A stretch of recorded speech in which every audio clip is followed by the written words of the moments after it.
and welcome to the Game Theory Podcast. I'm your host, Sam Vicini. We're presented by CLNS Media. Today on the show, good friend of the program, Cole Zwicker, is back. We've got a veritable smorgasbord of topics here, I guess is the way to put it. We've got Tom Thibodeau. We've got Ben Simmons. We're going to talk Kevin Knox because Knicks fans have demanded to know our take on Kevin Knox in our mentions for a while now. We're going to follow up on Patrick McCaw. We're going to talk about Chandler Parsons real quick.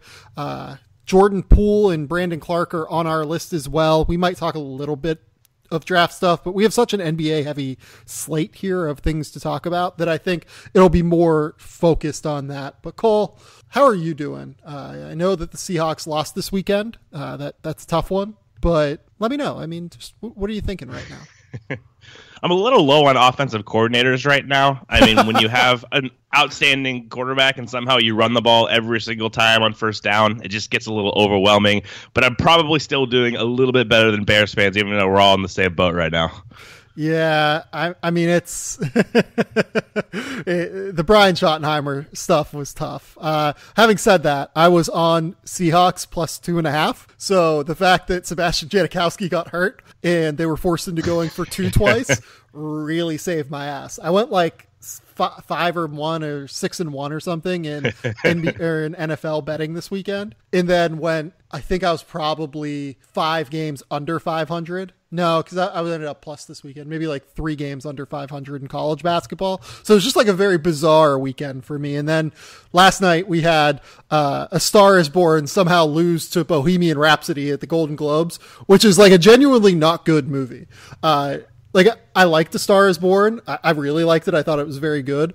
I don't think it's like the best movie of the year or anything, but like I really enjoyed it. Bohemian Rhapsody is not a good movie. It would be like I was trying to like think of an NBA correlation between like awarding Bohemian Rhapsody movie of the year over A Star Is Born, and I think I've come up with if Zach LaVine won MVP this year, that would be like giving Bohemian Rhapsody the best movie of the year award, because Zach LaVine, very exciting. We love the dunks. We love very specific parts of his game, like we love the Rami Malek performance in Bohemian Rhapsody, but an incredibly flawed player and not someone that should be up for MVP by any sense of the discussion. Yeah, I'm going to be honest. I haven't seen either movie, but going just strictly through your example here, that sounds like a little bit of a travesty. Yeah, the Hollywood Foreign Press Association is bad. I was listening to The Ringer's Big Picture podcast this morning, and Amanda Dobbins called the Hollywood Foreign Press Association the people who tweet at airlines. And from having worked in Hollywood and having gotten a feel for what their reputation is, that was pretty right. That was pretty good. So let's talk about someone who had a bit worse of a day than Rami Malek and everyone involved with Bohemian Rhapsody. Tom Thibodeau. The T-Wolves went out. They beat the Lakers by like 22 points. And Thibodeau got shit-canned right after. What was your immediate reaction when hearing that the Timberwolves waited until right now to fire Tom Thibodeau? Well, it was exactly that. It was why now. I watched a little bit of that Lakers game, and that was, first of all, the slate of NBA games yesterday, especially in the beginning, like the Atlanta game against Miami. It was just a really bad basketball, especially for the first half of that game. But the Lakers game, my tweet for they did not show up. My tweet for the Hawks and Heat game was, so the Hawks and Heat were 38-37 at halftime. Nebraska, Iowa was like 44-40 at halftime. An NBA game got outperformed by Big Ten basketball in the first half yesterday. That was just an atrocious Heat Hawks game. That's a really tough look for Heat Hawks right there. But yeah, I mean, the Thibodeau firing, it was all about timing. I mean, I think we were all kind of thinking it over time, like, when is this going to happen? When are they going to move on? When are they going to go a different direction? We were actually texting during that, and you said right away before Woj tweeted that thing about Hoiberg, like, this could be a Hoiberg thing. So I'll let you talk about that. So yeah, Fred Hoiberg has been brought up throughout the UCLA discussions, right? He's a Wasserman employee. Casey Wasserman is one of the biggest donors at UCLA. He's one of the most important people involved at the university in general. That, along with the fact that Fred has had an incredible amount of success, and the fact that UCLA has often looked toward Midwestern, shucks kind of guys to run the program, John Wooden, Steve Alford, etc. That has made people bring up Fred Hoiberg within the context of the UCLA job. So I do wonder if there is something to a week after the UCLA job comes open, the Minnesota Timberwolves decide to try and get a jump on Fred Hoiberg, because anyone who knows anything about like the Minnesota front office and their ownership and everything knows that Fred Hoiberg is a favorite of theirs. They really like Hoiberg a lot. In regard to what Fred wants to do, I've heard similar things to what, Casey Johnson has said and what Woj said after, that Hoiberg would probably rather prefer to be in the NBA than in the college basketball ranks again. Hoiberg is someone who has stated before even that he doesn't love recruiting, and that makes it kind of difficult at UCLA. You really kind of have to be willing to play the game, and maybe Hoiberg would be willing to do that if this thing with Minnesota doesn't work out, or if an NBA job doesn't work out. But it's not like a home run at UCLA, I don't think. It's a good hire if they were to get him, but there are questions about like some of the things that Hoiberg brings to the table. For Minnesota, I kind of think it is like a really good idea to bring him into the fold, be it as a coach or be it as, I heard Woj report that maybe it's a general manager position. They're going to split those positions now, which is, thank God, a smart move on their part.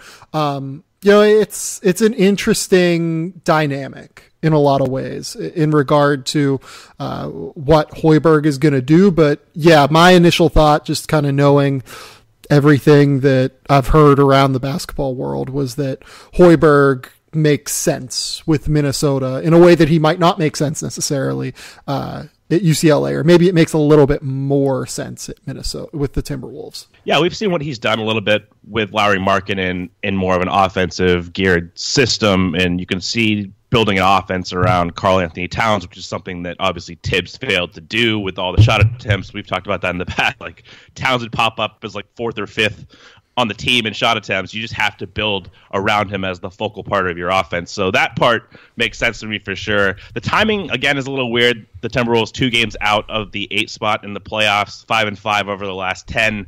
There was at least a business element to this, it sounds like. Judging through all the tweets that were made, like Thibs, there was some confrontation with him and the business side of the operation. So that just goes to show that there's more dynamics at play than just merely win-losses and how you coach on the floor. Yeah, no question there. That's absolutely always going to be the case. And you mentioned that the Timberwolves is kind of like realistically turned this thing around. Like you said, they're 2 games out of a playoff spot, which, given where they started this season and given the fact that they traded Jimmy Butler, is kind of crazy, right? The other thing that's worth noting in that regard, though, too, is so they promoted Ryan Saunders, who is Flip Saunders' son. So there's obviously the emotional attachment there. But even beyond that, Ryan Saunders is someone that is known throughout the NBA world as a guy that is expected at some point to be a head coach. And it's coming a lot sooner, given the fact that he's 32 years old, than what I think most people anticipated. But he is a person around basketball that gets really strong reviews in regard to what his abilities as a coach or potential coach are. So I would imagine, just given Glenn Taylor's love for the Saunders family and for Flip particularly, Ryan Saunders is probably going to get a real chance to win that job, which, again, makes me wonder, is Hoiberg more of a consideration as like a general manager as opposed to a coach? I don't really have a great gauge there yet, but I would imagine that Ryan Saunders is going to get a chance to win the job. And if they do make the playoffs, if they are able to jump the Lakers, who are right now in the 8th seed, or jump Portland, who is 4 games up on them in the 6th seed, I think it would be hard for them to not give Saunders the job if they do make the playoffs. So, yeah, I don't really have too much background on Saunders, honestly. I'm just going through what you've mentioned. All I can really say is not to do the dual GM coach escapade again. We've seen that it doesn't work out in other elements. With Doc, for example, they're 2 very different jobs with 2 different timelines. So just segment those and kind of run your operation that way. That would be what I would hope happens. Yeah, they're 2 very different jobs with two full-time responsibilities, right?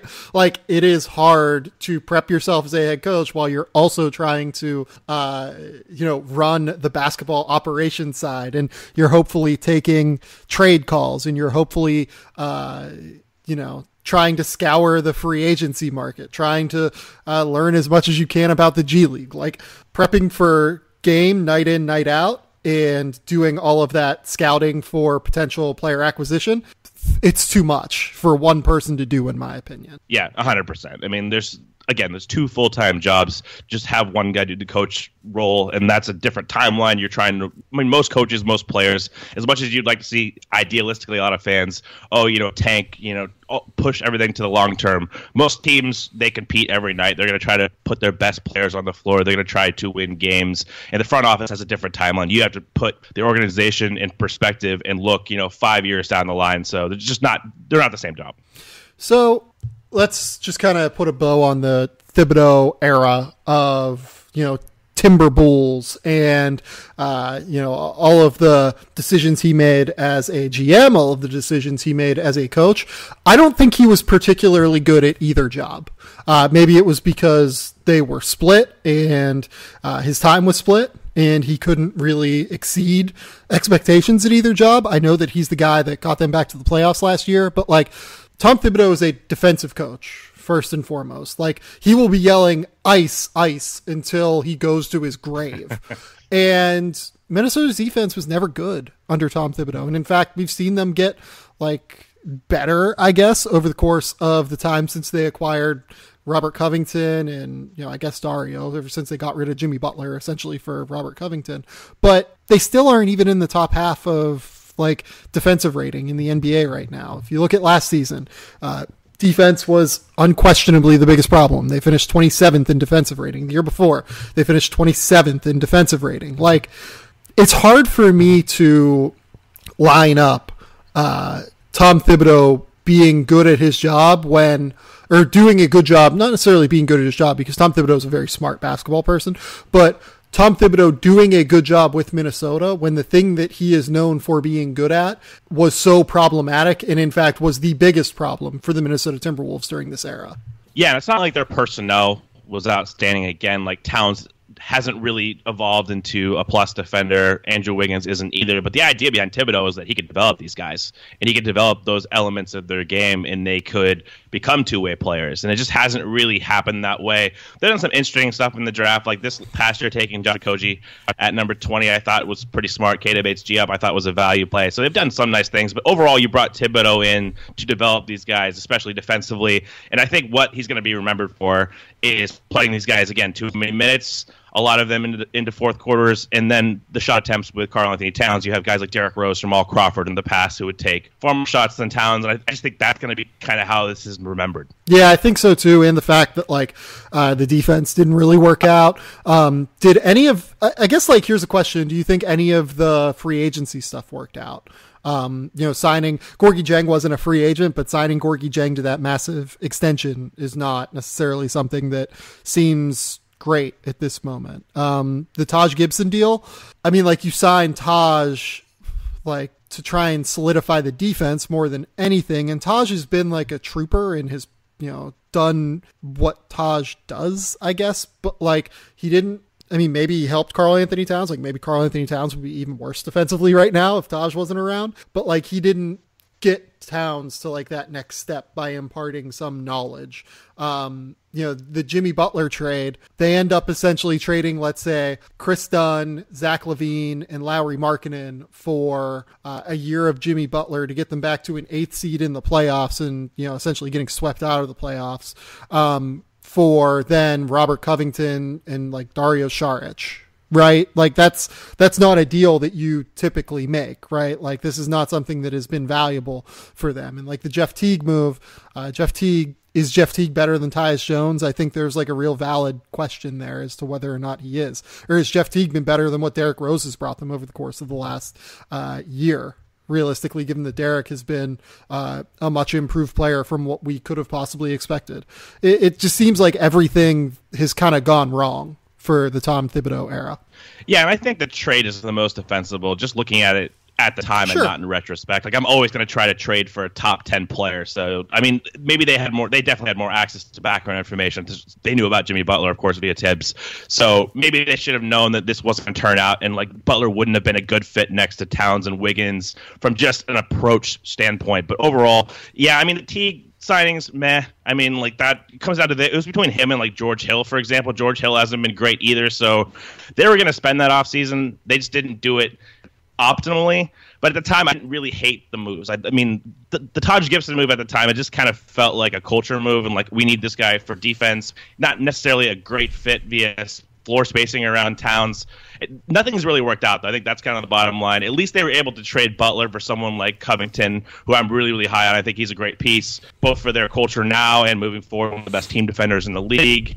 And then getting a guy like Dario Saric on his rookie contract, I think you can look at it as salvageable, but it didn't end the way they intended, that's for sure. Yeah, it's certainly salvageable. And like, they made the right move to cut their losses and move on from Jimmy and get pieces that are under team control and get pieces that are under, good contracts that will actually provide value to them. Like, they can move Dario Saric if they want to. They can move Robert Covington if they want to. They can keep Robert Covington if they want to. I would probably suggest in Covington's case that they keep him.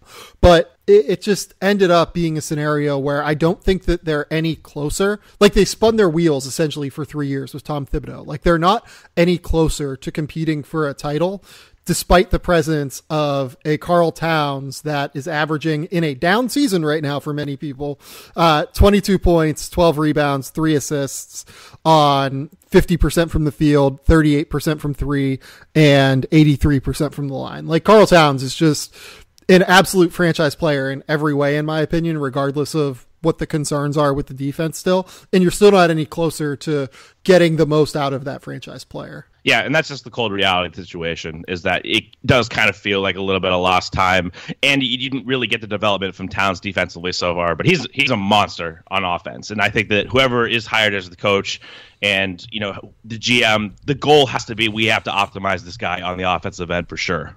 So let's talk about our next topic here. We're going to talk about Ben Simmons. That's something that always is very well debated. It always ends up in a calm, rational argument. Like, it's never something that gets emotional, right? Oh, no, not at all. Especially after the Christmas Day game against Boston. That didn't get emotional at all. Yeah, it's fine. I'm sure it's good. So the argument tends to revolve around Ben Simmons as a player, first and foremost, and then additionally Ben Simmons within the context of the roster that the Philadelphia 76ers have built now, where they have given up legitimate maneuverability and asset value to acquire Jimmy Butler to place next to him and Ben Simmons. That is, I think, the place that we should probably start is, what do we think of the roster fit right now? And all of this comes, after on Friday, the Adrian Wojnarowski report stating that Jimmy Butler is already annoyed with the way that Brett Brown is running things and is openly challenging him in the front office or in the in the locker room and in film room meetings and everything. So this is where we're at. Jimmy Butler does this shit and you have to just kind of deal with it. But I guess that my question here is, where are we with Ben Simmons and how he fits on this roster long term? I'm still fine with it, honestly. I'm not going to overreact like a lot of people do. And it's he can't be on this roster. Trade him and then go spread, pick, and roll with Jimmy Butler and Joel Embiid. I'm definitely not there yet. I think there's ways to creatively use all of these guys at once. It's going to be a task, though, because whenever you're dealing with someone like Simmons who can't shoot outside 15 feet, you have to scheme for that. Because you can't just play him off the ball in the dunker spot every time. Again, because they're just going to clog the lane when Jimmy Butler's handling the ball or when Embiid's trying to post. So you have to get creative. It's going to be an adjustment process. Ben Simmons is still an incredible basketball player, but we have to know now. We knew that in the playoffs last year that certain teams can scheme against him. They can build a wall in transition. They can keep him out of those high-value shots. In the half court, he can't initiate the offense every time because guys are just going to duck under. They're going to pass him off to Horford-type defenders, and he's not going to be able to finish through contact like that all the time because they're not going to let him build up a head of steam. So he's a player that the best teams in the league will scheme against, and it's going to be up to Brett Brown to scheme back and try to get and devise a scheme where all of these guys can operate and function together. And I do think that's possible. I don't think Ben Simmons is the problem with Philadelphia. I think the problem with Philadelphia is their depth. We talk about how many playoff caliber players you have in your roster.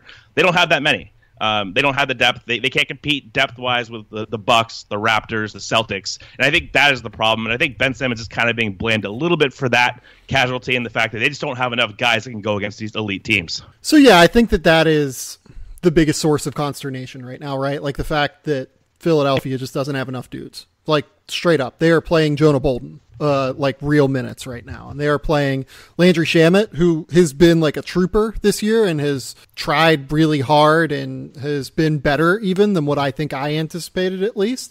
But like, it's still probably not a player you should be playing like a crazy amount of minutes, like 20 minutes a night. They're playing Wilson Chandler like 25 to 30 minutes a night right now. And I'm not sure I've seen enough from Wilson Chandler to really think like he's still a high level NBA player or even like a rotation player. Muscala's playing like 20 to 30, had his issues this season. He's shooting 38% from the field and 33%. In a normal depth situation, Muscala would probably be out of their rotation right now, but they just don't have enough guys, right? Like they don't have enough people to replace him with. So I think that everything is exacerbated by the fact, like you said, that they just don't have the right complementary pieces to surround these three. Like the 76ers need two guys that can defend and shoot next to those three players, right? Realistically, you might only need one guy that can defend, but you need two guys next to those three guys who can shoot. And right now, they have JJ Redick, and, JJ is having an okay season, I would say. It hasn't been, it's basically in line with what you expect from JJ Redick at this stage of his career when he's 35 years old. But they don't have a guy, and then they additionally don't have the follow-up 6 through, 10 guys that can come off the bench and make lineups like that work. Yeah, 100%. And you see that against the best teams. Like I watched them against the Suns the other night. They beat the shit out of the Suns in the first half. Like Simmons and Embiid, they just killed those guys inside. And that's going to happen because they're really good. But when you play against the best personnel in the league, they can adjust to that. So that's the problem here. We're talking about Simmons relative to the highest levels of play. How does he fit into that? It's not about is he a good player or not. He's clearly very good. Even in the half court, he can be really effective. It's just, again, it comes down to, can these guys all function together against the Raptors, against the Bucks, and against the Celtics, especially the Celtics being probably the worst matchup for them in the league. And that's where we see all this Ben Simmons fallout. It's like, can he function, in the playoffs? Can he be a winning kind of player? And I think the answer is yes. It's just going to have to take some scheming around. I think Philadelphia really needs a guy like Zaire Smith against the Celtics. I mean, that's been pretty evident. They just need somebody who can guard because they're so stretched for those guys with Simmons. And now, at least now they have Butler, right? Because Butler can guard a Kyrie Irving. He did probably the best job I've seen anybody do on Kyrie during the Christmas Day game, and it still didn't matter at times because Kyrie is just ridiculous, one of the all-time shot makers. But they need more guys who can guard on the ball and play both sides of the floor because like you said, as good as Shamet's been, he's been about as good as you could hope. Really shot the ball well off movement. He's just really skinny. He's not going to be able to guard these bigger wings. Furkan Korkmaz, same issue. They can't, of course, Markelle Fultz being out. They just waived Demetrius Jackson. They weren't going to play him. They didn't have any use for like a third point guard outside TJ McConnell, who has his own problems. Nobody guards him. We saw that in the Celtics game of Christmas. Like they were just giving them the Tony Allen treatment in the corner. So I think most importantly, it's just they just don't have the personnel right now. They don't have the depth. They don't have the depth and the firepower to go against these elite teams. Yeah, and like the Demetrius Jackson thing. Demetrius Jackson got a deal in China, and his 45 days on his two-way were coming up anyway because, like, of course it was. And like, at the end of the day, they just needed to move on from that guy. Like, you probably just needed to end the two-way there. In regard to just, I mean, like, their plus defensive players, this is something that I mentioned whenever they acquired Jimmy Butler. Like, everyone was like, the defense is fine.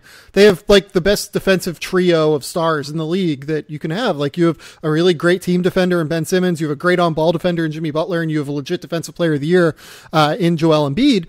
But the problem with that is that in today's NBA, which is so switch conscious, and NBA offenses and, offensive coaches and schemers are so good at getting the matchup that they want, you're really as good as what maybe not your worst defensive player is on the floor, but you're probably as good as what your second worst defensive player is on the floor. And too often with the 76ers, their next best defensive player on the floor is like TJ McConnell, who is undersized, or Wilson Chandler, who isn't quick enough to guard guys on the perimeter anymore, or Furkan Korkmaz, who is too skinny, or Landry Shamet, who's too skinny, like you said. Like, they're starting to play Jonah Bolden a little bit, and that's really helping their defense, I think.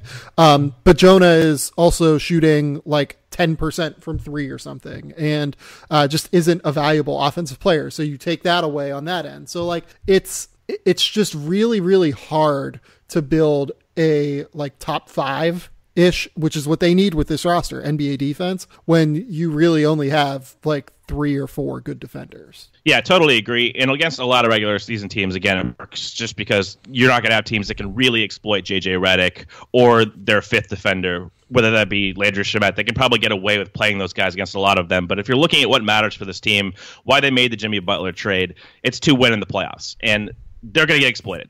I mean, we know that. Their personnel, if they roll out this roster right now and they don't get anybody in the trade or the buyout market, they're going to be playing a defensive liability on the floor basically at all times. They have to play Redick.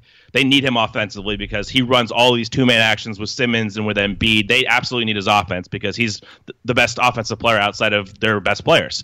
So they have to incur that trade-off already, and they don't really have a 5th guy. Maybe Wilson Chandler becomes that. He plays better minutes. That's probably their best option right now just because he's a big body who's not going to get just completely pasted inside, but he's not the most agile defensive player on the perimeter. So they really just have to evaluate their roster moving forward and try to make the best possible deal for the playoffs. Hopefully they can come up with something. They still have assets. They have the Heat pick. They have things they can move. So we'll kind of see how that goes. Yeah, so let's kind of talk about Ben's fit within all of this, I guess, because that is where we really, have to go, I guess, with all of this, because that's what the topic was originally. And I think the best way to do that is to talk about where Ben Simmons is as a player, just in general. Ben Simmons is still just very good at basketball. And I think that not enough people talk about that. Right? Like, people focus too much on the negatives with players generally, I think. Yes. And like, don't look at their positives on the floor enough. With Simmons, the issue with all of this is like, you look at what his numbers are. He's averaging 15.9 points, 9.2 rebounds, 7.9 assists on a 59 true shooting percentage. The number of players at any age who have done that in a single season: Wilt Chamberlain, Oscar Robertson, Larry Bird, Magic Johnson, and Nikola Jokic is doing it with Ben Simmons right now this year. Chamberlain did it at 30. Oscar did it at 24. Larry did it at 30. And Magic Johnson did it at 22. And look, like, these guys all were just much better scorers in general than what Ben Simmons is now. But I think it shows how rare and how unbelievably difficult it is to find the skill set that Simmons brings to the table from a production perspective. And we're not talking about a guy who, does all of this offensively and then takes something off the table defensively. He's actually an unbelievable defender as a team defender too. So like, he's probably like a top 10, top 15 forward defender, if you want to call him like a big defender, which I tend to, in the NBA. So it's hard for me to just look at all of this and go, yeah, Ben Simmons, he's, they really should be looking into moving him right now for a rental in Anthony Davis, because even though Anthony Davis is great, he still only has 1 year left on his deal. Ben Simmons has potentially 6 years of team control left whenever you max him. Like, we need to focus on the positives of what a guy brings to the table and then find a way to surround and cover over the negatives of the player and minimize the negatives of a player by surrounding him with other players. So yeah, I think that the takeaway here is definitely not that Ben Simmons is not a good basketball player. He clearly is. He's got many strengths, and that's something that I think people maybe devalued in the draft process as well, looking at just the weaknesses of the jump shot and where does this guy fit? What is his role? He can do so many different things on the floor, and he's so good that you just have to kind of build around that. You have to build around most players in the NBA. It's a little bit harder when the player can't shoot. And that's something that, Simmons might have to end up doing if he doesn't become like this crazy outlier finisher. We've talked about kind of the inconsistency in his physicality in the past. some of his, hand use. That's been a big topic, is what hand does he finish with? All of that stuff. We've talked about that ad nauseum in the past. But this year, he's kind of reduced his pull-up jump shooting. So he's only 2 for 25 in the half-court shooting. I mean, that's just not getting it done. Like, it just seems like he's lost even some of those momentum he created last year as far as just having a shot that he could get to at times that would at least function as an emergency option. So he doesn't have that this year. But your overarching point is exactly right. It's that this guy's very good. It just takes a heightened scheme personnel to optimize him because he can't shoot. Yeah, and I think that the thing that worries me most about this trio playing together is not something that a lot of people talk about. Like, I'm much more worried about like the egos of Ben Simmons, Joel Embiid, and Jimmy Butler playing together, because like all three of those guys consistently want the ball. They're all very big personalities. Right. We now have evidence also that like Jimmy Butler is, it's not to say that Jimmy Butler is a bad teammate or a good teammate, because there are people on both sides of that spectrum who have been his teammate, who have come to his defense, and now who have complained about having him as a teammate. Right. Like that's a fair characterization. Yep. What I think at least we can call him now, we can call him a divisive teammate. Right. Like, he is probably going to cause division of some sort, because he just is that guy who will grind gears within locker rooms. That is difficult whenever you're trying to build a cohesive locker room. Ben Simmons is a guy who, thinks of himself as a superstar. Joel Embiid is already a superstar, in my opinion, and rightfully thinks of him as a superstar and has this outsized personality. That stuff all plays into everything, right?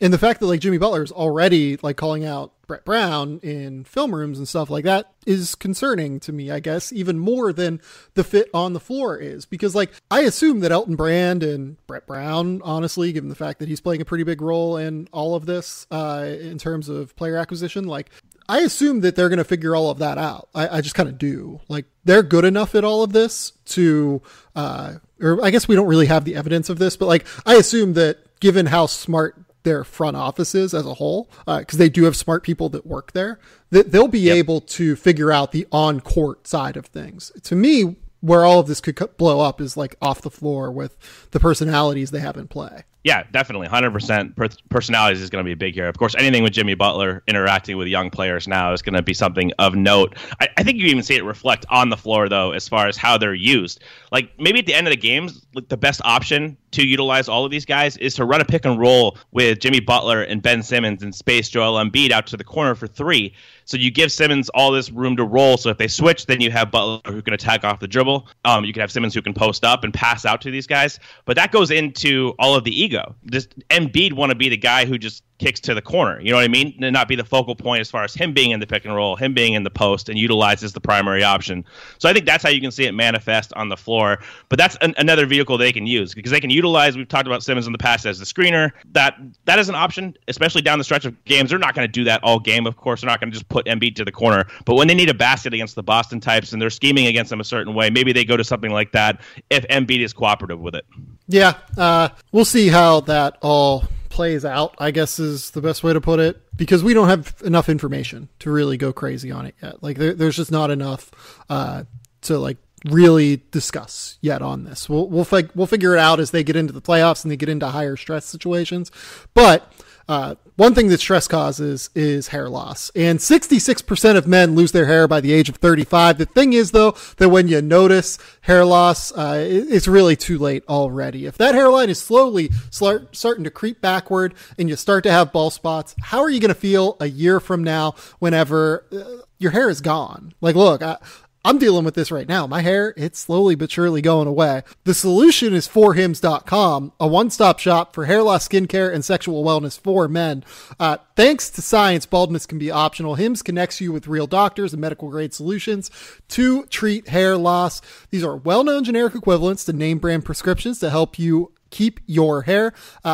There's no waiting room, no awkward doctor visits. You save hours by going to 4hims.com. It's so easy. If you order now, my listeners will get a trial month of Hims for just $5 while supplies last. See the website for full details. This would cost hundreds if you went to the doctor or a pharmacy. Go to 4hims.com/game theory. That's FORHIMS.com. forhims.com/game theory, forhims.com/game theory. You'll get that $5 trial month of Hims right now.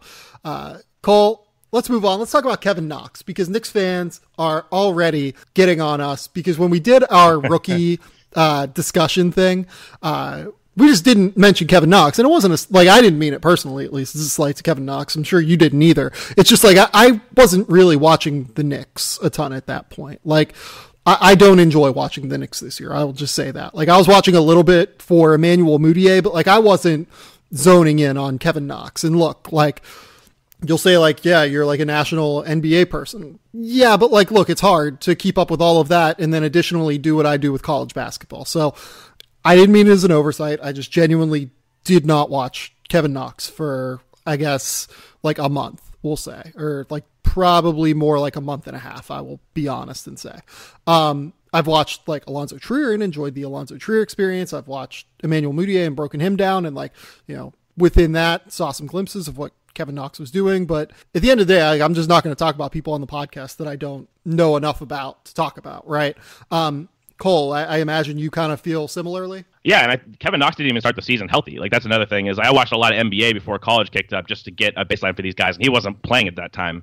So that kind of caused me to, come off of that for a while. I ended up actually watching the night we recorded that podcast. I think they played the Hawks, and I watched them that night. So I had some perspective then, but at the time we did the podcast, yeah, it wasn't anything intentional, of course. It was just, I hadn't watched a lot of him, and I didn't have a ton to say, frankly. Yeah, exactly. And, in Kevin Knox's case, why he has become such a point of discussion, I guess is the way to put it, is that over his last 12 games, Knox is averaging 18 points while also posting 6 rebounds and shooting 39.5% from three. Those are awesome numbers for a rookie. Those are awesome scoring stats, and he's doing a great job of getting out in transition. He's knocking down shots from three. I totally understand why Knicks fans are excited about him.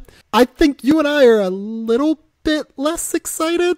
Just not to say he's playing poorly or anything, but when I watch him, I just come away thinking that there are still some things missing in regard specifically to the questions we had about him entering the draft. He's always been kind of the same guy to me. He looks better when he's making shots. That's what he does. He shoots threes. You want to get him volume attempts. He gets to his floater game. He's taken 48 floaters this year. It's kind of the same thing we saw at Kentucky. There was a brief hiatus in Summer League where he had some of these really athletic plays, these slashing aggressive plays. That was more in transition, though, in an open court. I thought he looked a little bit more athletic, but really he just looks like the same guy to me that he was, and that's fine. I like Kevin Knox as a prospect. Somebody made a poll about him versus Rui Hachimura. Who would you rather have as a prospect? I'd rather have Knox because I trust the three-point shot a lot more. He can get him off at volume. He's a good shooter. So when he makes shots and the ball goes in the basket, he looks like a scoring type. He's got a little bit off movement, a little bit off the dribble long term. That's kind of what he's always profiled for me as, is an off-ball scorer type. But when the shots don't go in, I don't really know what else he does on the floor. He's not a good passer. He's not a good defensive player. He's not a good finisher right now. I mean, he's third percentile around the basket in the half court. He's 35% at the rim. That's something that we've seen before. He's just not, he doesn't know how to finish there yet. He doesn't have enough craft, doesn't use his left enough. Maybe that comes over time. But there's just not a lot for me to say outside of the fact that, yeah, this guy has a really projectable shot. I think he's going to shoot. He's going to be like this off-ball scoring kind of combo forward, but he doesn't really do that much more on the floor when the shot doesn't go. Yeah, and right now he's in the 18th percentile shooting off the dribble as well. So, you're not even talking about someone who's a pure shot creator himself either. I think that's exactly what you're getting at in terms of being an off-ball scorer. The stuff around the basket is what concerns me most, because even in college, even being an athletic 6'9" guy that you would think would really succeed around the basket at that level, and look, there were issues there with Kentucky's roster construction last year, right? They had all these big guys and they didn't have a ton of floor spacing. But even last year, he wasn't a crazy good finisher. He was at 56% in the half court last year. That's a average-ish number. But for a guy who's 6'9" and athletic, it's not what you would expect from that. I don't know. I think he's going to be a good off-ball scorer, like you said. And I think that he's going to be, maybe a borderline starter. I agree with you in terms of comparing him to Rui Hachimura. I would rather have Kevin Knox. If we go up the board, maybe in terms of players that you would rather have, would you rather have him or Like, I'd probably rather have him than Kevin Porter Jr. right now. Honestly, just like I don't think we know enough about Kevin Porter yet. I'd rather have him than like Romeo Langford. I'd probably rather have him than Keldon Johnson. Even I really like Keldon Johnson. So like if he was in like 2019 draft, I think he'd be like a top 6-ish guy, top 7-ish guy. It's actually a good question. Would you rather have him or like give him? Yeah, that's a really good question. I don't know exactly what to do with Knox relative to this class. Like, I want to say he's probably like a top 10-ish guy just because of the safety. That's what I've always liked about Knox. I don't really see a super high ceiling like a lot of other guys do as far as like this high self-creator. I've never really seen that role for him. But his role is so projectable. And I don't want to say easy to fill because that kind of denounces a lot of his abilities, but it kind of is right away. Like, what he does well, you can do right away in the NBA. Like Mikal Bridges, those kind of guys who can just play off the ball. And he's, of course, not the team defender that Mikal is, but just those off-ball scoring types, the shooters, they can always find a role. And that's what I've always liked so much about Knox. It's really fascinating to see where he go, like kind of comparing draft classes and stuff. I'm not really sure yet because there's so much uncertainty still with 2019. I guess I have a different perspective on Knox and just I like the floor a lot more. I know he won Eastern Conference Player of the Month, and that's kind of what generated this buzz. It's like, this guy's killing over there. Yeah, if you watch all the rookies right now in the league, I think it's pretty obvious that the best rookies are in the West. So that's it. Kind of like Knox got a lot of credit for being the Eastern Conference Player of the Month again, and I think that it's pretty obvious that if you watch, like, I think the three or four best rookies right now are in the West. That's not a knock on Knox. It's just the fact that, you know, he's in a watered down rookie conference right now. Yeah, and look, I feel like we're being negative on Kevin Knox, and I don't mean to be that. Like, the other thing to remember, too, is he's 19. Like, he's, I think, the second youngest player in this class behind Jaren Jackson. Is that right? I think that sounds about right. Yeah, he's definitely one of the youngest for sure. So, like, if you told me that his body fills out, if he gets to be, like, 6'11" and is doing the shit that he's doing now, like, different player, right? Like, if he's still growing, like I've heard rumors that like that is a possibility. If he's that, like, then this is like a totally different discussion. And the fact that he's still so young presents a, you know, just because like you say that, you know, you don't really see that upside for him right now. And I think that's reasonable. There is reason to believe that he could just physically get bigger, or he could, just being as young as he is, develop more strength and be able to take contact at the basket and become just like more comfortable with his body, for instance, and have slightly better body control as you go from 19 to 22 years old. The fact that he's already producing for the Knicks gives him such a baseline in terms of being able to prove himself as more than what he is now going forward. Yeah, I think that if I was like looking through the 2019 draft realistically, I think that Kevin Knox would be a top 5 guy in the 2019 draft. I feel pretty good about that, right? I think that's fair. I probably wouldn't go that high, but I do get the allure. Again, you just know what you're getting with Knox, and I do think that has a lot of value. Like you said, if he gets to 6'11", he's a really good fit with Porzingis offensively. We should mention that. Like, I love that fit, the 4-5. I mean, defensively, it's a little bit concerning with the rebounding and really with center protection instincts and that kind of stuff. But offensively, that could be a terror. Like, that kind of shooting on the floor, especially if Knox grows a little bit. I still think he can fill that role very ably right now, you know, at the combo forward spot, mostly at the 4. But I like him as a team-building piece. That's kind of another thing is, like, at worst, you're just getting floor spacing from a guy that's going to knock down threes at volume. That's a very doable fit. So we'll just kind of see where the rest of it goes. I tend not to bet on guys without great feel, and that's always been my concern with Knox. Is I just don't think he thinks the game at a high level, but he's in an optimal role to kind of diminish that importance because, again, it's a very easy role for him to fill because he's already so good at it. And by the way, like, we're talking about this 12-game stretch where he's been very, very good. He has a 51 true shooting percentage over that 12-game stretch, and there's still a lot of room to improve. There's still a very good chance that he will get there. And look, like, I think we're somewhat spoiled by this rookie class being as good as it is, at least at the highest level. Like, DeAndre Ayton being as fucking amazing as he is, and Luka Doncic being as amazing as he is, and Jaren Jackson being incredible so far. Like, that's kind of warped things a little bit for the rest of the rookies, I think. Most years, like what Kevin Knox is doing would be very, very highly thought of at the highest levels. It's just a little bit different this year, and I think that's worth considering as well, long term. So I think that's about all I got. Let's do a couple of quick topics here before we get out of here. Patrick McCaw, he signed that 2-year, $6 million deal, $3 million each year. non-guaranteed with the Cleveland Cavaliers. The Cavaliers, at the end of the day, we thought that they were going to keep him and just like take a $3 million risk on him because good wing help is almost always worth taking a $3 million risk on.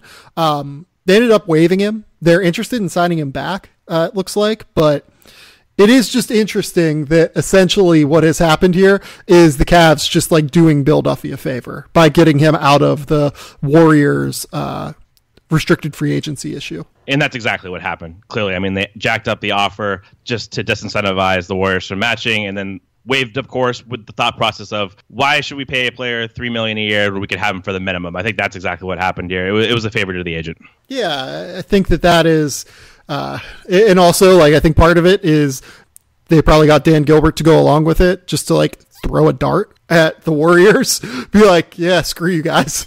Because like at the end of the day, like it still cost them $350,000 or something, right? So like that's not an insignificant sum realistically. Maybe they do just sign him back for the minimum and they end up getting him at like a more interesting or lower cost. But I would rather have a guy like McCaw on a 2-year, $6 million deal where I get the second year of team control than a 1-year like minimum deal where like I just give him a trial this year, especially when the second year is non-guaranteed. So at the end of the day, like I would have just kept him if I was Cleveland. I agree with that because we talked about surplus value before, and like you lock him in long term. Maybe he does really well this year. He turns into like this really good rotation player. Then you have some value in the contract next season. And I think they ended up signing Campaign. Is that correct? To a 10-day? Is that right? Yeah. It's not great. So you essentially use the roster spot, for Patrick McCaw to sign Campaign. Not great. Not a great idea, to be honest. Unless your sole purpose is to tank, that's not a great idea. It's not good. I mean, it's already kind of a rough watch with Cleveland and how their offense works. So putting Campaign to that, I mean, that's a different discussion entirely. But yeah, I mean, for the point of this discussion, I would definitely rather have Patrick McCaw and give him a shot than Campaign, who we already know just kind of can't play. Yeah, so like Joe Varden, who is as connected as anyone up there, obviously in Cleveland, Joe Varden explained the Campaign signing as, hold on, I'm pulling it up right now. Cameron Payne is coming to Cleveland to take responsibility and pressure off of Colin Sexton. Part of that is Delly's sore foot has kept him out.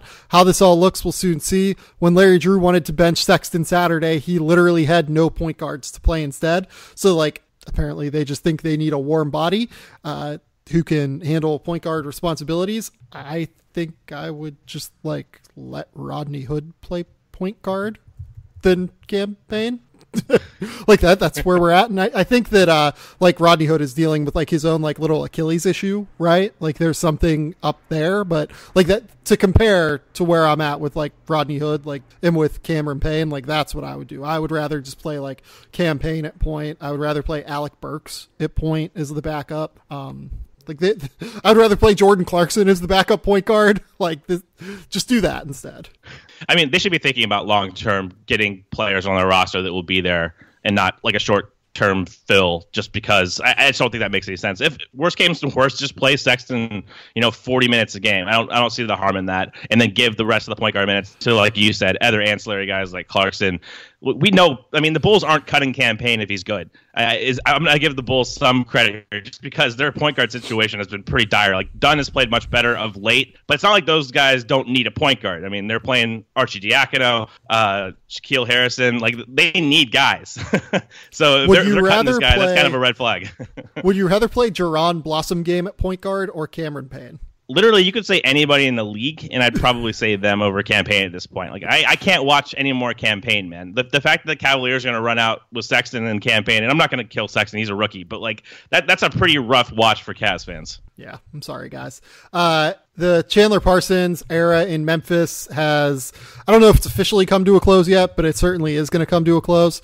Thoughts? I mean, This is another unfortunate. Yeah.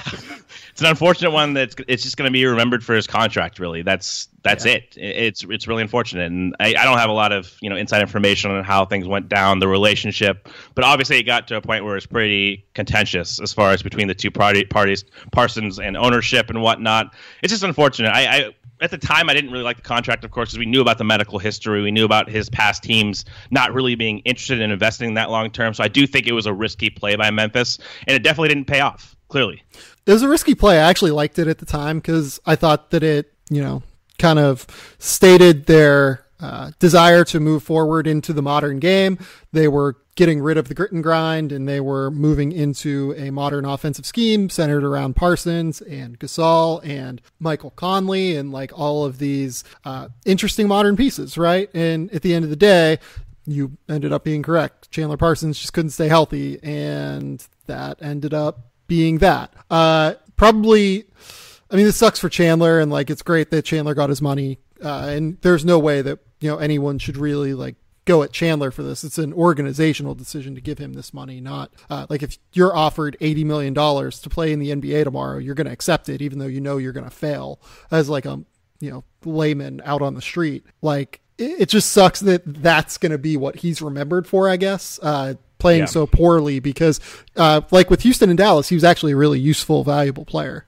Yeah, this is a guy who had like a lot of interest in the open market. I remember he almost signed with the Blazers and stuff. Like he was coveted. He was a good player. Like he had that combo forward ability. He brought legit skill level at like 6'10". You don't find a lot of guys like him. So I do agree it's unfortunate, and people should never get mad at players for taking contracts. I mean, that's just kind of absurd. Unless the player is like Kobe, for example, and he gets the max and then he bitches about the team not being good enough in a salary cap era. It's like, then you can kind of take shots a little bit. But if you're Chandler and two teams are going to pay you the max, like you're going to take that. Right. No question. The last thing here, just kind of looking at Memphis's situation in regard to their cap sheet, I would imagine that they just like the way teams tend to handle this, realistically, they tend to stretch these contracts. What do you think they should do with Chandler Parsons? I hate stretching contracts, and I just don't think they're at a point. I mean, I know they think they're competing right now, and they've played pretty good. I mean, lately they've dropped off their play, but I think they have to look towards the future and not stretch for any kind of short-term game, frankly. I just don't think it's going to make the difference in the Western Conference right now. And I know they have Gasol and Conley in their primes. I just don't know what the feasible option is. I just never really advocate for stretching a contract unless you really know what it's getting you. So in this case here, they have $75 million guaranteed next season to Mike Conley, currently Parsons, Kyle Anderson, Jaren Jackson, Seldon's gone. I'm sorry. And they have Dylan Brooks on like a 1.6 non-guarantee. They have Ivan Rabb on a 1.6 non-guarantee. And they have Javon Carter on a 1.4 guarantee. So they have $75 million before they account for the Marc Gasol option, which I think is like a very interesting contract scenario right now that is kind of going underrated around the NBA. Does Marc Gasol decide to opt in, or does he decide to try and test his free agency market and maybe sign like a 360 somewhere, which, I think might actually happen for him. So I would understand them looking at this scenario and going, let's stretch this contract. Let's get like the 14 extra million to play around with next summer in case we need it, like with Mark leaving and like trying to compete. But if Mark leaves, you're probably not trying to compete anyway, I guess, for another year. So I don't know. I think if it was me, I would not stretch it. I would just like eat it and then eat it for a year. But my guess is that they probably will, because they see this as one of their last 2 or 3 seasons, really one of their last 2 seasons in 2020 and 2021 to compete with the Gasol Conley core. Yeah, I absolutely agree with that. I think that if you're just judging them by their actions of the past, they are very win now. They're trying to win as currently constructed. So I think whatever they have to do that and optimize that, they're probably going to do. I just don't personally agree with it. Yeah, no, for sure. All right, the last couple of things we want to talk about here. I want to talk about Jordan Poole. You've been kind of high on Jordan Poole as a draft prospect. I would say since the offseason, realistically. Like, I don't know if you've actually have you said that publicly, that you kind of are a little bit in on Jordan Poole? I think I've made reference to it at some point on Twitter. I was kind of enamored with the talent he displayed last year. And yeah, I did watch him in the offseason, kind of watched him back, and I was like, there's more to him than the role he was in last year. So over Jordan Poole's last, I believe it's 10 games now, he is averaging 17.2 points, 3.9 rebounds, 2.4 assists on 58.7 field goal percentage, 54.4 from 3 and 83 from the foul line. He's not getting to the line a ton, but nonetheless, Jordan Poole has basically developed into the prospect that realistically could have been hoped for coming into the offseason. And he was someone that was like 101 on my most previous board. Someone who like I just left off because I thought there were people more likely to declare for the draft. I don't know if I feel that way anymore. I think he's like a top 50 prospect just in this draft. Like that is, maybe it's just like me having caught up on him a little bit and like really watched a little bit more of his tape last, I guess, weekend. Realistically, I've decided to catch up on Michigan a little bit more. They went through that stretch where they played like Binghamton and Air Force and Western Michigan. And then I went back and like, I just didn't watch them during like the Purdue, Northwestern, South Carolina stretch. And like, I watched them and he's really fucking good. Like I think he's like legit a top 50 prospect that we have to take seriously as a 2019 prospect. And I totally agree. And I think that you're seeing the talent start to come out. Like I thought at the beginning of the season, he didn't really command that role.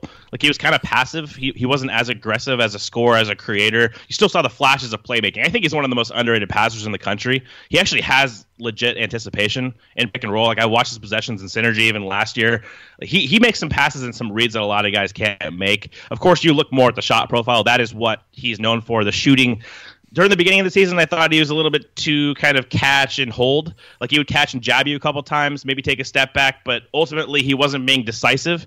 And then yesterday's game against Indiana, for example, we saw things we had not really seen from him consistently. He was split and pick and roll. He had this really nice Euro step finish, this reverse layup that was just like, holy shit. Like, that's what I've been waiting to see from him is like the slashing upside, because he's not an incredible athlete. He's a good athlete, not a great one. Doesn't have an incredible handle. He's got a good one. But the shooting is really his main allure. I mean, he's been so efficient this year. He can shoot NBA level threes, NBA range threes, off the catch, on step backs. Doesn't get a ton of separation on step backs. It's pretty good. It's not great, but there's a lot to like there. There's a lot of talent for a 6'5" kind of combo guard.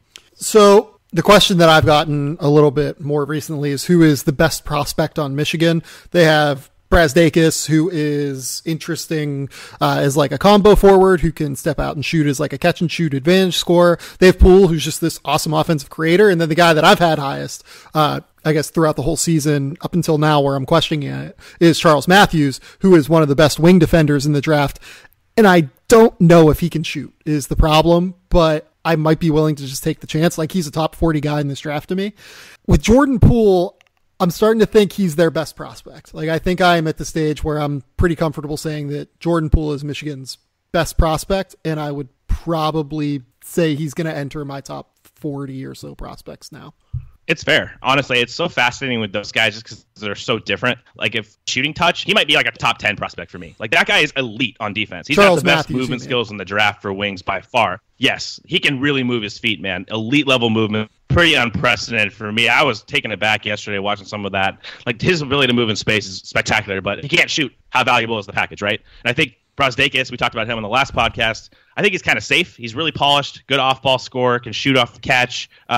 I don't really see a ton of upside with him necessarily. He's just a bigger body, so I think he's a little bit safer than a Jordan Poole, who I don't think plays to his eyes defensively. Like, Poole's not the most imposing defender. He lacks strength. I think that's kind of an issue overall. But yeah, I think that they're just so different in how they profile to the next level. Like, if you want the defensive player, go with Matthews. You want kind of more of a shot maker, go with Poole. And then Brazdeikis is more of the combo forward type. Yeah, no question. I think that, kind of another thing that is worth bringing up about all of this is that Brazdeikis is like 5 or 6 months older than Jordan Poole. Brazdeikis is a January 8th, 1999 birth date, and Jordan Poole is a June 1999 birth date. So yeah, I just think that Jordan Poole is their best prospect, followed by Matthews, followed by Brazdeikis.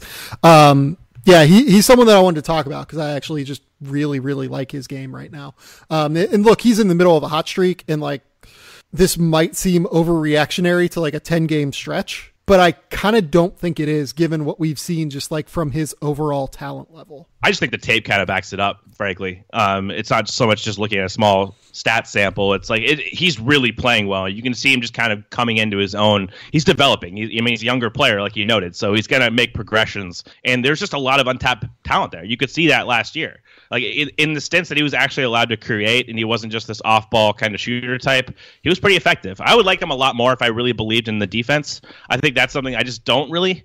I just don't think he plays to his size at 6'5". If he did play like a 6'5" legitimate defensive player, I would have him significantly higher, just because then he gets really, really interesting to me. But there's still a lot to work with. Yeah, for sure. The next guy I wanted to talk about was Brandon Clarke.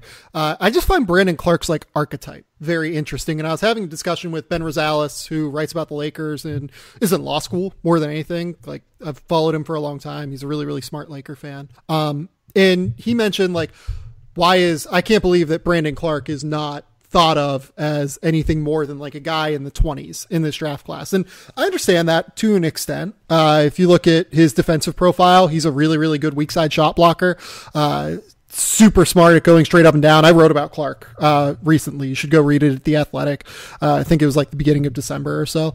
I'm a big fan of Brandon Clarke as a prospect. I still can't get him higher than like 22 to 25 on my personal board, just because I think that there are very real concerns about what the offensive game is and what the offensive role is. Like right now, based off of what his skill set is, I think he is like a 6'8", 225-pound 5 at the next level. There's like a lot of Jordan Bell there, I think. And look, like the reason Jordan Bell is not playing a ton is he plays for the Warriors and like he's in and out of Steve Kerr's seeming doghouse for random reasons. But at the same time, like I like Jordan Bell a lot. I think a guy like Jordan Bell goes in the 20s in a draft. You know what I mean? Like he's a good short role player. He's a switchable defensive player. Jordan Bell obviously has some tendencies to like overreact to everything that happens on the floor and like over rotate. And then he's like a crazy leaper. Like he leaps at almost everything trying to block it, which is a problem. Clarke doesn't do that quite as much, but I also don't think Clarke's movement skills laterally are quite as good as what Jordan Bell's were. Jordan Bell is like a special lateral athlete as a 5 switchable player.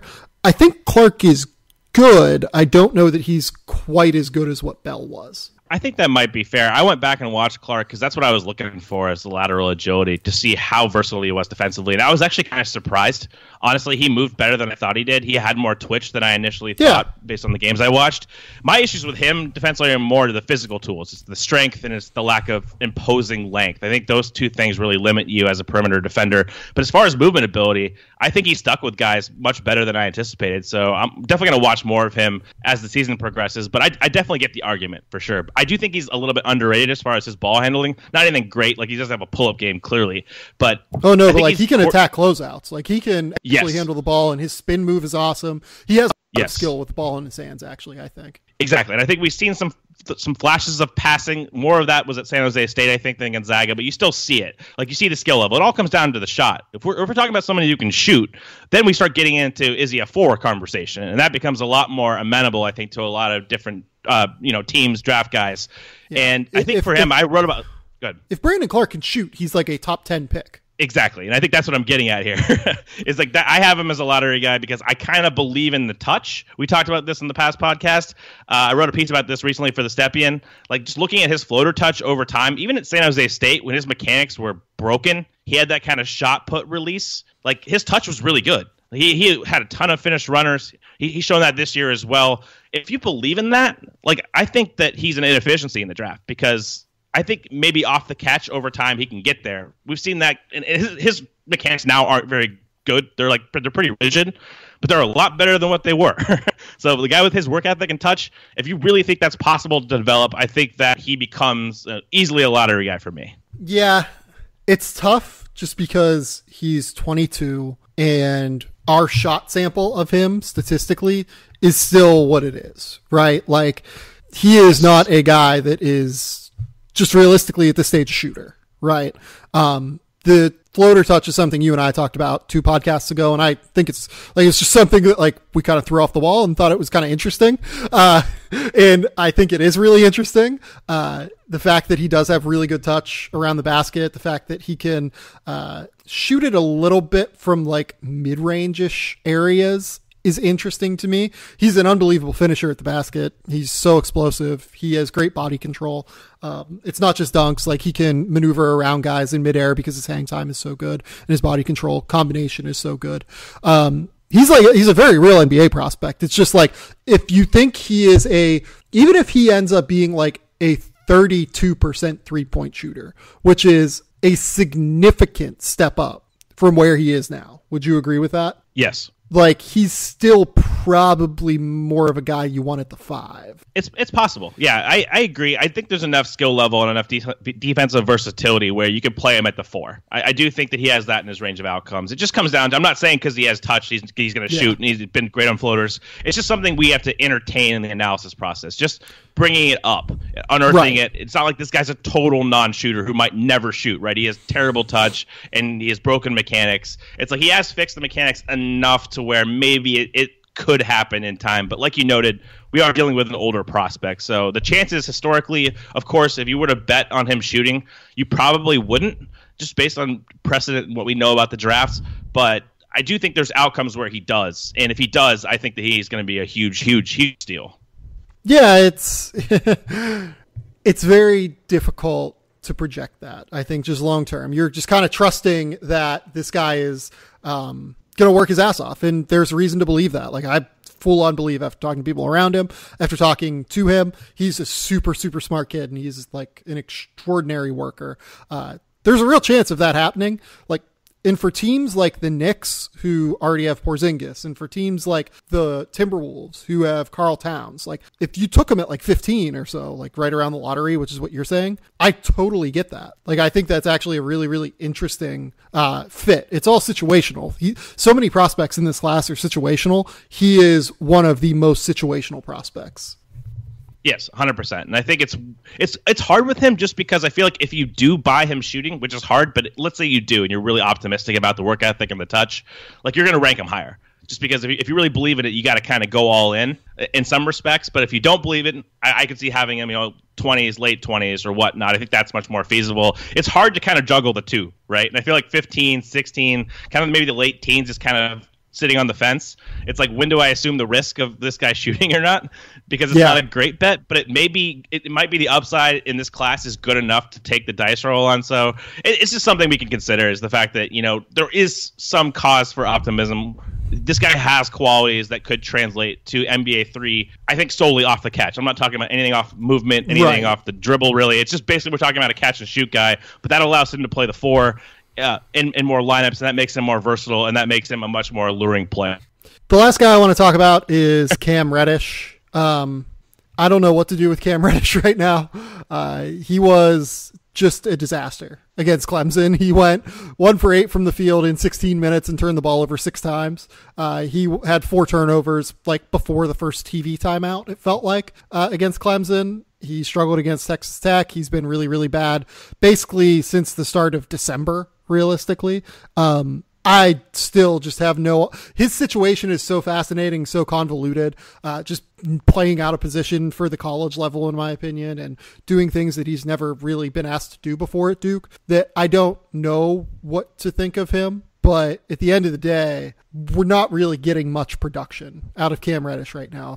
If you're watching Duke, and like right now, Jack White is a more productive player for Duke than Cam Reddish is, because you can trust Jack White to defend. You can trust him to knock down the open 3, probably a little bit more than you can trust Cam Reddish. It's a very convoluted and complex situation.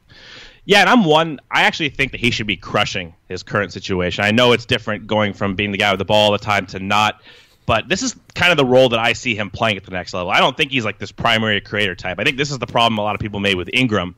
They're not similar players, like, precisely, but I want Reddish kind of in this role where he's an off-ball kind of scorer, where he can really bring value to playmaking to that. So he can really attack closeouts. He's a good passer, a good handle, but just getting threes off at volume. He should be crushing this role. I mean, he really should, efficiency-wise and just scoring-wise, playing off of RJ, playing off of Zion, with how much gravity those guys command, how much they have the ball. Trey Jones, like, it's a pretty optimal situation for him, in my opinion. And he hasn't made shots recently. I didn't watch the Clemson game yet, so I don't have too much context there.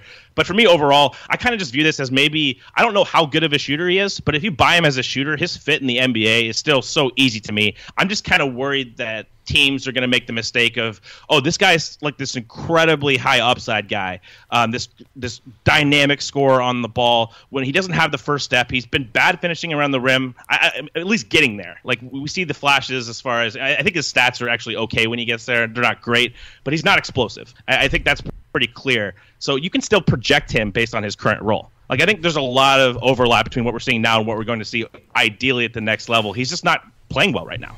There's a lot of overlap, but there also isn't in terms of the way that the spacing on the floor is, just because he doesn't really play a ton of minutes with what I think is their optimal lineup, right? Like, Duke in general has not played like the 4 freshmen with Jack White all that often. If you look at, like, for instance, Hoop Lens, like, I forget what the exact number is, but it's like probably something like 60 possessions this season or something where they've played those 5 together. He's often the guy spacing the floor, so that when he drives, like, you're always going to have the guy probably sink off of Zion Williamson. You're always going to have the guy sink off of Marquise Bolden, or even honestly, like, you're probably comfortable sinking off of RJ Barrett and Trey Jones to try and stop him. The guy that you don't sink off of, or at least the guy that defenses yet haven't sunk off of, is Cam Reddish.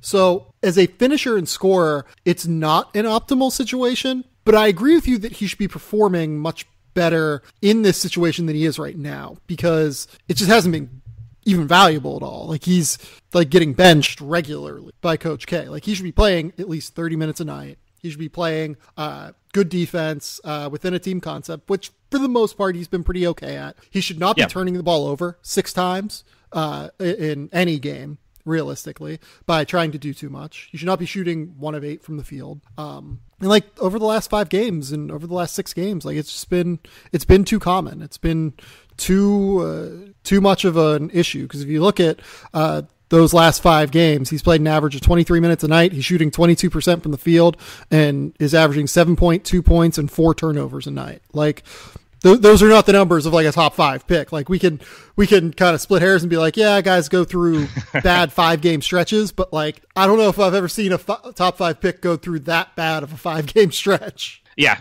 Like, there's clearly some cause for concern, and he's not playing well right now. I think that's pretty clear. I do think he'll turn it around, and I still think he's going to play much better in the NBA than he does in college. You mentioned the spacing. I definitely think that's a concern here, but I still think we can kind of deduce takeaways based on his lack of explosiveness. He was just an overrated athlete coming into the draft. He's much more fluid than he was explosive. He got some Tracy McGrady comparisons. Like, if you watched McGrady when he was young, like, that was a ridiculous comparison. I think people just kind of have to check their prior on him a little bit, because I do think he was maybe overhyped as like a kind of an Ingram level athlete when he wasn't this transcendent athlete overall. So I think now maybe the reality is catching up with a lot of guys, and he's just playing really bad in that stint. So I'm going to be patient with him. I'm not like hitting the panic button with Cam Reddish. I think that if you look at historically how big wings like this who can shoot, and I still believe in the shooting, translating who are good like team defenders, like Otto Porter, you can go down the list. Like, these bigger wings, they almost never fail. Yeah, so like, I wrote at the beginning of the year, like, I didn't see him as like a wild athlete, but I saw him as like a mismatch nightmare still, because of the fluidity and the ability to handle the ball and create plays, like attacking closeouts and being an advantage scorer. The problem is that, like, he hasn't really even been that, because his handle is too loose in the half court. That's something we didn't really get a chance to see enough of in high school, because they played so much transition basketball, and in big open spaces, his handle is actually really impressive for a guy that's that big, but it's in the tight quarters that we've seen the turnovers come this year.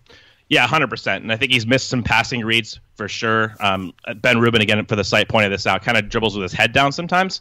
So that's kind of interesting to look at. So he misses kind of some skip pass reads. I think he does have decent feel. People point out the assist to turnover ratio being negative. It hasn't been good this year. I think he's probably a better passer than those numbers indicate, especially in a specific role in the NBA, not as a primary, but as like a tertiary ball handler where I'd want him anyway. So it's just a really bad time to be Cam Reddish right now. Just there's no really argument for him when you have these kinds of numbers, when he's this inefficient in a role that, frankly, he should be crushing a lot more. It could just be he's missing a bunch of shots, though. I mean, the tangential stuff, as far as, like you said, the turnovers, that's unfortunate, and hopefully that gets better.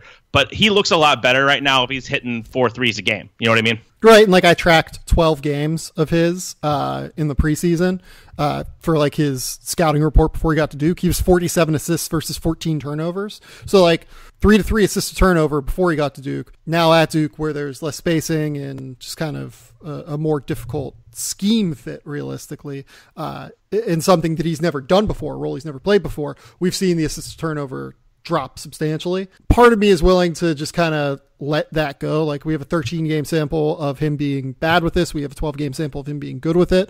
The more recent sample is against a tougher competition. It should probably be taken more into account, but there is like a dissonance there. There's a disconnect there in terms of what we've seen in the past versus what we're seeing now. And that's our job to kind of bring that to the surface. I mean, if you watch him pre-college, you can't just judge everything on the college sample. That's how mistakes are made. You got to have some kind of context for their player before. I've made mistakes here before as far as not having enough of a baseline, enough of a prior to understand what the player is. I'm fine with Cam Reddish. I think he's going to be fine long term. I've always questioned the upside with him and the work ethic, the motor. I think that's why you see him at 5 in ESPN's new mock draft, for example. That in conjunction with the recent lack of production, but it's more so people have always had issues with how this guy, like, does he want to compete on a nightly basis? And I think from what I've seen, those observations are valid to some extent. Mm-hmm. When you play like this and you're in an off-ball role, your narrative is going to be like you're drifting. You know, you're not putting all your effort in on a nightly basis. You're not producing. You're just kind of out there on the floor. You're not playing hard all the time. So that tends to snowball a lot, especially when you're not producing. So I think that's kind of what we're going through a little bit here. Yeah, I think I agree with you. Is there anyone that you want to bring up? I feel like I've kind of brought up my 3 guys. Is there anyone that you feel interested in talking about? I don't know. Based on college, I kind of feel like I haven't seen enough recently just because we had that hiatus. So we're getting into conference play now. We talked about basically all the risers last week. Nothing's really changed for me that much, honestly. Maybe we talked a little bit about Jaxson Hayes.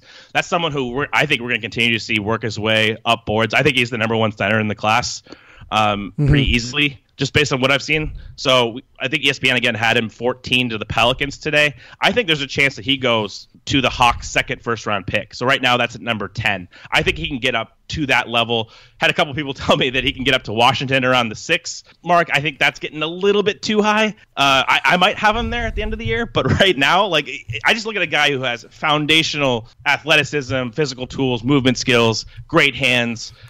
He doesn't have any bad instincts on the floor. We talked about this before. I just think that this guy is someone that people really have to track and take seriously. Yeah, like, he doesn't have bad instincts because he, like, doesn't have a crazy amount of instincts yet. You know, like, there's just like, he's a blank canvas in a lot of ways because he's a 6'11", just 7'5" wingspan, crazy athlete. Yep. That's fine. Yeah, I totally get the Jaxson Hayes thing. What I keep coming back to is, so like, you have 6'11", non-skilled, really like rim runner, rim protector type in Jaxson Hayes, or you can get a guy like KZ Apala, for instance, right? Who's like 6'9", 7'2", 7'3" wingspan, can shoot the ball already, can attack closeouts, pretty tailor-made-ish if you believe in him filling out his body for like a small ball 4 role, except you can play big with him while maintaining the semblance of like a small ball type situation, right? I think I would still take him over Jaxson Hayes, for instance, just because I buy the modern fit better, and I buy his ability to maybe transition to the NBA and get value out of a rookie contract quicker. I think that's fair. It's going to take a developmental situation with Hayes, like we've discussed in the past. I just think there's a lot of really alluring traits, and we're starting to see that reflect in kind of a lot of the boards on the internet. Like, I know a lot of guys have him top 10 now. I don't think that's crazy. Yeah, like, he's for sure, for me, like a top 20 prospect. Like, no question right now. He is absolutely a top 20 prospect. I'm just trying to figure out, like, where exactly he fits in there. It's funny, like, to compare him with Daniel Gafford. He was last year's Jaxson Hayes, basically, wasn't he? Yeah, I mean, there's a lot of similarities. I think with Hayes, it's more just you have outstanding physical tools and positional size. Like, this guy is still growing. He could be 7 foot, with a 7'5", 7'6" wingspan, and he moves like that. Like, he's probably the second most special athlete in the draft to me. I mean, Zion's clearly in like a different galaxy, but when you look at the rest of these guys, like what Hayes can do on the floor relative to his position, it's just something that I think translates. When you have someone who's that coordinated, talked about that grab and go kind of in transition, like guys like his size don't move like that. They just don't. Like, he has incredible movement skills. It's funny. Daniel Gafford has come back to school and averaged 17 points, 9.5 rebounds, 2.2 blocks a game, and has kind of been passed by Jaxson Hayes. Like, I don't know which one I like more than the other one right now yet. Like, I think Gafford is more skilled than Jaxson Hayes for sure. And I even thought that last year. Like, you look at Daniel Gafford, like, he can actually shoot a little bit. He's the chance to be like not a spacer, but if you told me he was like an 18-foot shooter where you could, have him pick and roll and pop out to the 18-foot range, I would buy that long term. And I think that the big difference is just the quickness. I buy Jaxson Hayes' body mechanics a little bit better and the way that he can turn his hips a little bit more. I think he's going to be a little bit better defending on the perimeter. Just athletically, it works a little bit better, but they're close still to me. Yeah, I think that's fair in some respects. I'm definitely pro Hayes. Like, I have Hayes significantly higher. Just give me the guy who I think he could be Steven Adams level big. I'm not saying he's going to have that toughness, but he's going to be huge. Well, you know what though? Jaxson Hayes comes from like a football background. Like, his dad is the tight ends coach for the Cincinnati Bengals. Like, you're not going to like out tough Jaxson Hayes, I guess is what I'm saying. Yeah, I'm not going to compare him to Steven Adams, who's like the toughest player in the league. Sure. Like, I love that guy. So, but yeah, I'm in on Jaxson Hayes. I think in a class that we don't really know, we don't have a lot of answers.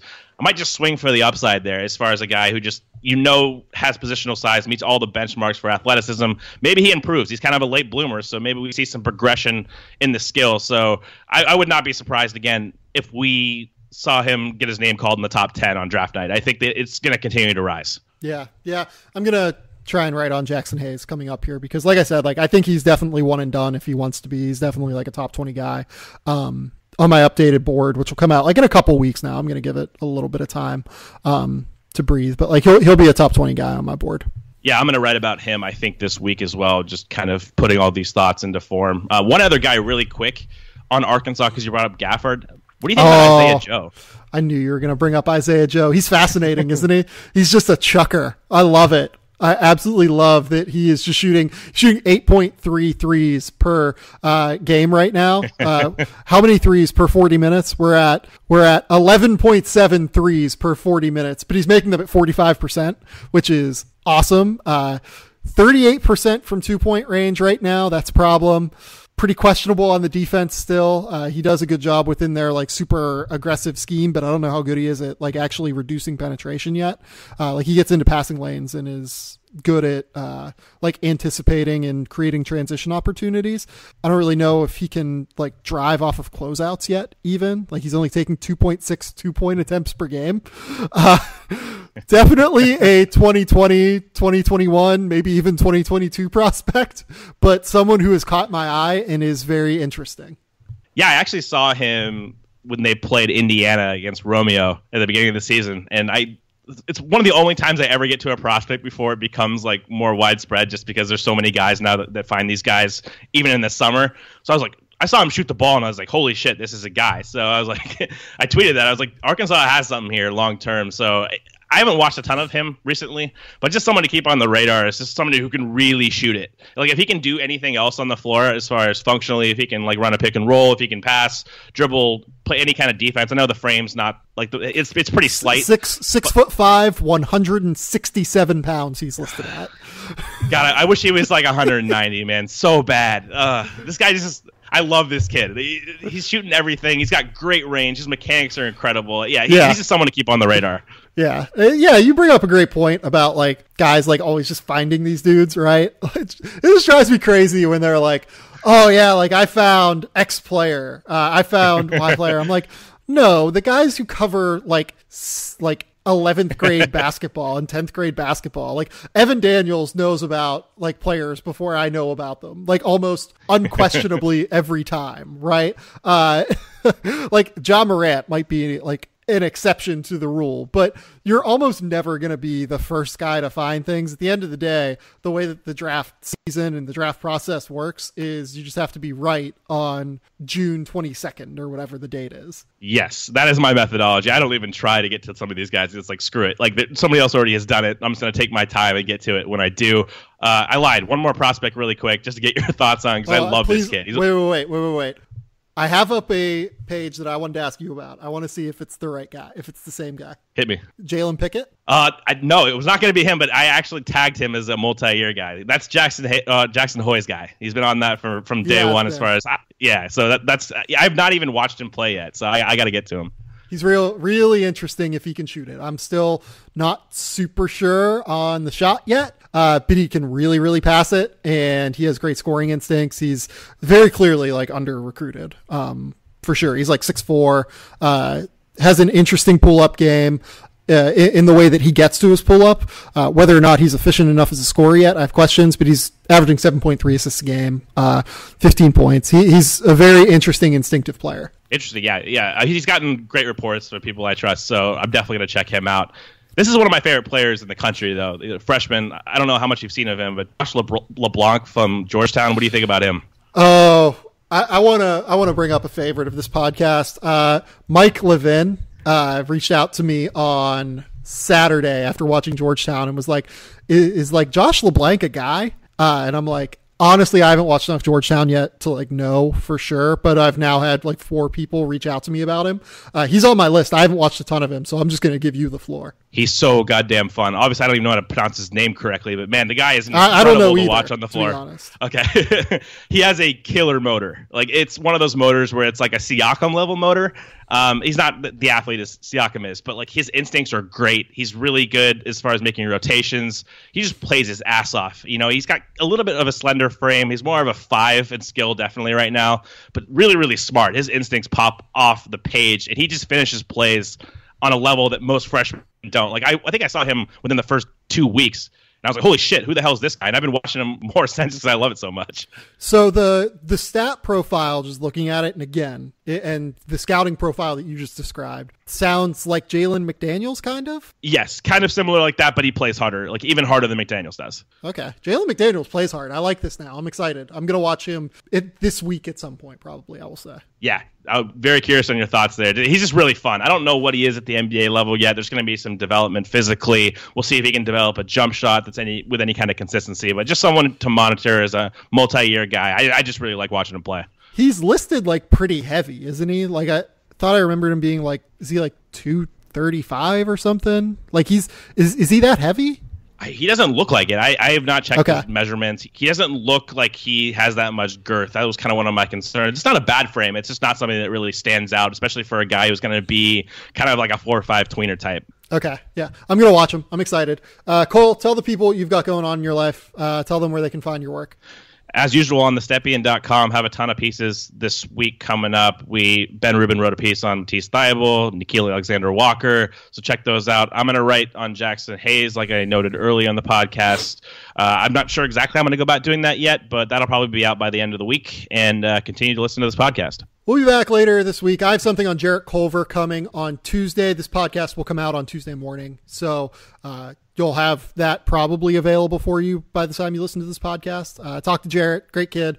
I'm really intrigued, as we talked about in the last podcast, about his translation to the NBA level. I think he's just kind of tailor-made for that level. Beyond that, a couple other things coming. KZ Apala is on my list to write about. Jaxson Hayes, as I talked about with Cole, is on my list. And then I want to talk about like some guys like Jordan Ford and like some of the way under the radar, Jalen Pickett, like some of these guys that are kind of sneaking onto my radar. Maybe not top 100 guys yet. I'm going to put Ford on my top 100, but like guys that aren't getting enough publicity and are interesting as prospects. So keep on the lookout for that. But until next time, we'll talk soon. Bye.